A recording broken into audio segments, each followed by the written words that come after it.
Assalamualaikum warahmatullahi wabarakatuh.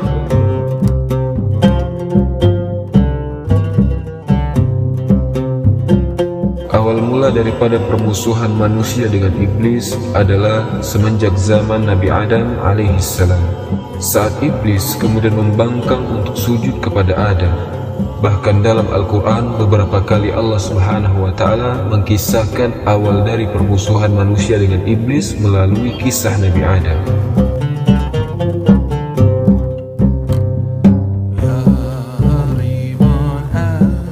Satu di antaranya dalam Al-Quran surah Al-Baqarah ayat ke-34.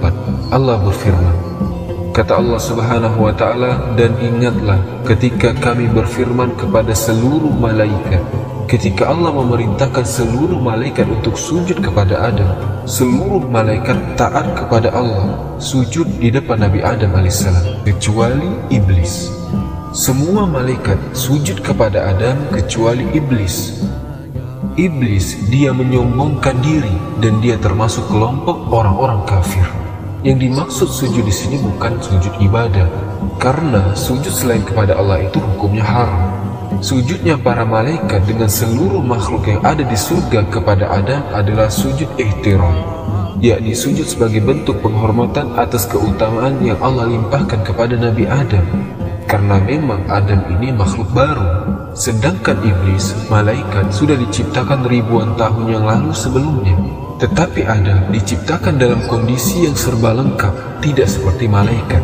Kalau malaikat diciptakan hanya dikasih akal saja, nafsu tidak diberikan. Sedangkan iblis diciptakan oleh Allah, akal dikasih, nafsu dikasih, tapi fisiknya kurang mendukung. Tapi Adam, kita manusia, diciptakan dalam bentuk yang sempurna. Bentuk fisiknya sempurna, dikasih akal, dikasih nafsu, sehingga atas kesempurnaan yang Allah berikan kepada Adam, kemudian para malaikat diperintahkan untuk sujud. Sujud semua malaikat, kecuali iblis ini. Kenapa iblis kemudian tidak mau sujud ihtiram kepada Adam? Pertama, dia mengatakan bahwa bahan baku saya dengan Adam beda. Adam diciptakan dari tanah, saya dari api. Iblis menganggap bahwa unsur api lebih mulia daripada unsur tanah. Yang kedua, ada sisi senioritas. Iblis merasa bahwa saya ini orang tua, saya lebih senior. Saya diciptakan lebih dulu daripada Adam. Mestinya Adam dong, anak kemarin sore sujud dan hormat kepada kami, kata iblis. Maka atas kesombongan inilah iblis kemudian oleh Allah diusir dari surga. Nah, ketika iblis terusir dari surga ini, kemudian dia bikin satu pernyataan, satu proklamasi. Dianggapnya gara-gara Adam saya terusir dari surga. Maka muncul dendam kesumat dari hati iblis, bahwa saat ini aku proklamasikan Adam dan seluruh anak keturunannya musuh bebuyutan kami, kata iblis. Aku akan belokkan dia dari jalanmu ya Allah. Aku akan halangi mereka untuk beribadah kepadamu, dan engkau akan mendapatkan dari mereka sedikit sekali orang-orang yang bersyukur kepadamu. Jadi, iblis ini sudah divonis masuk neraka. Yang terkutuk, iblis divonis oleh Allah karena kesombongannya bahwa dia kelak akan menjadi penghuni neraka untuk selama-lamanya. Visi misi iblis, bagaimana caranya agar dia mendapatkan teman yang banyak di kalangan anak cucu Adam untuk menemani dia di neraka nanti. Setidaknya ketika dia dihukum oleh Allah, dijebloskan ke dalam neraka, maka dia dendam. Enak saja Adam dan anak keturunannya masuk surga, sementara aku masuk neraka, tidak bisa. Maka cara apapun akan dilakukan agar kita manusia terjebak kepada jebakan syaitan, sehingga menemani iblis dari dunia sampai di neraka nanti. Na'udzubillah min zalik.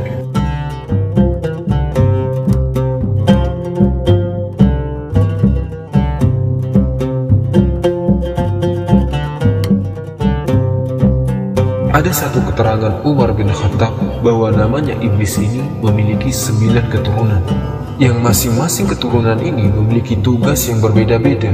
Namanya berbeda-beda, tugasnya juga berbeda-beda. Ada iblis yang bernama Zailatun. Iblis yang bernama Zailatun ini tugasnya adalah menggoda para pedagang di pasar. Mereka menggoda para pedagang di pasar agar mereka ini selalu melakukan kecurangan-kecurangan di pasar, agar mereka melakukan penipuan-penipuan ketika transaksi jual beli di pasar. Ini tugas dari iblis yang bernama Zailatun. Jadi, ketika disebutkan nama Zailatun, itu bukan satu iblis, tapi mereka banyak. Bangsa Zailatun ini tentaranya banyak. Mereka menyebar di setiap sudut-sudut pasar, menggoda agar para pedagang, terutama di kalangan umatnya baginda Rasul dan seluruh umat manusia yang beriman kepada Allah, digoda agar mereka melakukan berbagai macam kecurangan saat transaksi jual beli di pasar. Itu sebabnya kata Nabi, sebaik-baik tempat adalah masjid dan seburuk-buruk tempat adalah pasar. Sebab kalau sudah di pasar, jangankan orang yang memang ibadahnya bolong-bolong, orang yang mungkin ibadahnya rajin pun terkadang ketika sudah di pasar, mereka menanggalkan keimanannya. Inilah perlunya iman agar mengikuti semua gerak-gerik kita. Jangan sampai kita beriman ini mengenal tempat. Jadi, iblis yang bernama Zailatun ini kalau sudah pagi, sudah terbit fajar menyingsing, dia mulai menyebar ke seluruh pasar-pasar, baik itu pasar tradisional maupun pasar-pasar modern. Terus mereka akan menggoda manusia agar mereka menipu pembeli. Kalau sudah mereka melakukan penipuan kecurangan-kecurangan, artinya visi iblis yang namanya Zailatun sudah berhasil dalam mengotak-atik seseorang pedagang. Maka dibiasakan ketika berangkat kita mengucapkan Bismillahirrahmanirrahim, la haula wa la quwata illa billah, agar langkah kita ini menuju tempat kita mencari nafkah tetap dilindungi oleh Allah Subhanahu wa ta'ala.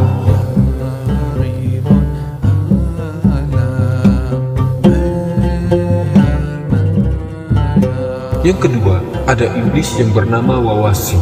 Wawasim ini iblis yang bertugas menggoda manusia, digoda agar manusia tidak bersyukur kepada Allah, agar manusia senantiasa menyesali apa yang terjadi dalam kehidupannya, agar manusia selalu mengeluh.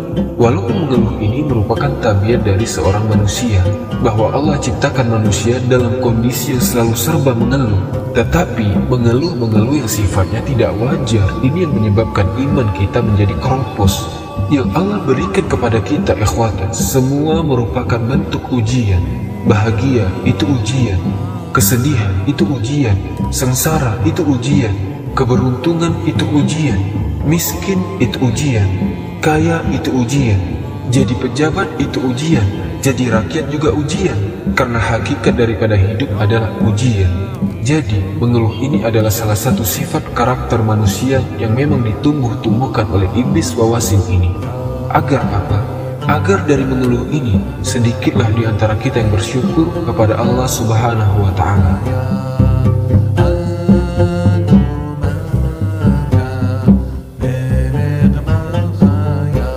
Yang ketiga, ada juga iblis yang bernama Akhwan. Apa tugasnya iblis Akhwan ini? Tugas dari iblis yang bernama Akhwan ini adalah menggoda seseorang pemimpin agar dia berbuat zalim, menyeret seorang pemimpin, menjerumuskan seorang pemimpin agar dia berbuat zalim dan sewenang-wenang terhadap rakyatnya. Dia, iblis Akhwan ini berbisik, kamu kan pemimpin, kalau kamu mengambil bagian dari jabatan kamu, ya wajar. Ngapain urusin rakyat? Yang penting kau sudah jadi pemimpin, nikmati semua fasilitas negara. Kamu sudah berjasa kepada negara ini.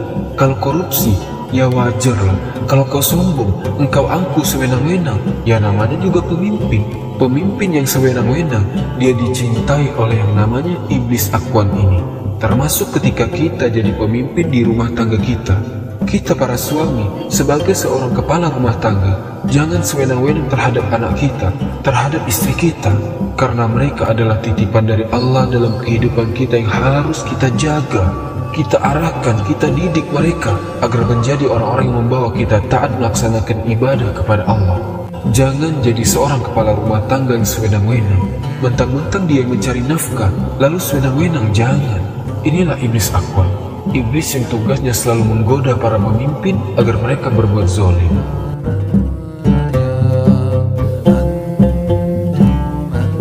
Yang keempat, ada iblis yang bernama Haffaf.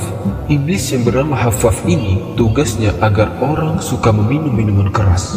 Dia ciptakan sesuatu yang indah ketika orang sedang mabuk, agar mereka ini tidak bertobat kepada Allah Subhanahu wa ta'ala sampai mati. Kata iblis Haffaf ini, minumlah ini biar beban hidup kamu menjadi ringan. Segala masalah yang kau hadapi akan terasa ringan bahkan hilang. Minum saja tidak apa-apa, mumpung masih muda. Taubatnya nanti kalau udah tua. Digoda manusia agar terangsang kepada minum-minuman keras. Kalau orang berangkat ke tempat membeli minuman keras, iblis sudah senyum. Ini sudah tanda-tanda mau mabuk nih, kata iblis. Ketika dia datang membawa minuman keras, makin girang iblis itu. Ketika kemudian botol minuman keras dibuka, iblis semakin tertawa lebar. Ketika minuman keras sudah dituangkan di gelas, iblis tertawa terbahak-bahak. Ketika kemudian minuman itu sudah masuk ke mulut, masuk ke kerongkongan, masuk ke badan, iblis bahagia. Menari-nari si iblis. Artinya apa? Semakin banyaklah teman-teman saya yang masuk ke dalam neraka, kata iblis. Induk dari semua kejahatan manusia itu bersumber dari sana. Orang bisa membunuh, orang bisa memperkosa, orang bisa merampok, orang bisa berkelahi kalau dia sudah terkontaminasi dengan minuman keras. Jadi, bagi saudaraku yang saat ini masih hobi meminum minuman keras, baik itu bentuknya cair atau yang bentuknya narkoba, narkotika, obat-obat terlarang, berhentilah saudaraku. Taubatlah kepada Allah sebelum nyawa Anda dicabut oleh malakul maut, oleh malaikat Israel. Kalau sudah dicabut ruhnya, maka terputuslah pintu taubat. Orang sudah tidak akan diterima taubatnya kalau nyawanya sudah berada di kerongkongan malam yughurgir. Inilah iblis hafaf yang bertugas menggoda orang untuk selalu gemar meminum minuman keras.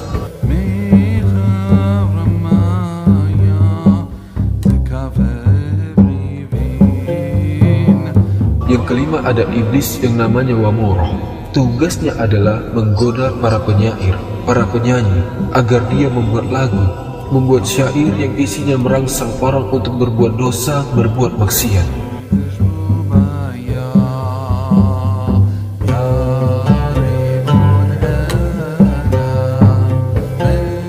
Yang keenam ada iblis yang bernama Lakuas.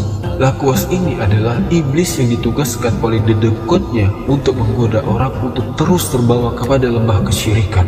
Dan dia tidak bertobat kepada Allah, sehingga orang ketika berbuat syirik dia terus hanyut dan tertutup dari pintu hidayah. Orang musyrik adalah orang yang melakukan perbuatan syirik. Orang kalau sudah menyekutukan Allah, maka dia dipasung oleh iblis yang namanya Lakuas agar dia tidak bertaubat kepada Allah, agar hidayah tidak datang padanya dan tidak hadir dalam batinnya.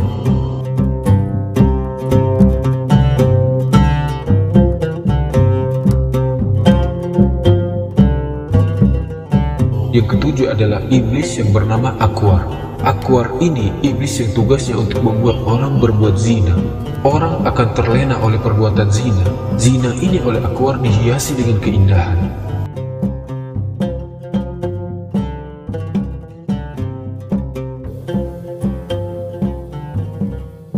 Yang kedelapan ada iblis yang disebut dengan iblis yang bernama Wasnan.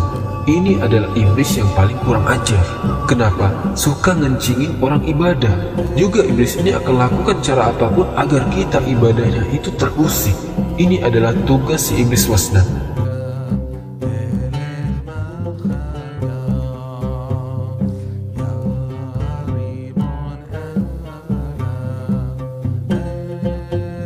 Yang kesembilan ada iblis yang bernama Dasing. Iblis Dasing tugasnya apa? Tugasnya adalah agar suami istri masing-masing berbuat curang, selingkuh. Suami istri sama-sama punya pasangan selingkuhan. Suami selingkuh sama wanita lain, istri juga selingkuh sama laki-laki lain. Na'udzubillah min dzalik. Ini kan sudah zina keterlaluan. Kalau zina seperti ini hukumannya adalah rajam sampai mati. Karena apa? Karena mereka sudah berkeluarga. Kalau zinanya orang yang belum berkeluarga masih lajang, itu mereka dicambuk sampai 100 kali. Tapi kalau sudah berkeluarga, masing-masing punya pasangan, rajam sampai mati. Jadi Dasing ini selalu ada di dalam pasangan yang berumah tangga.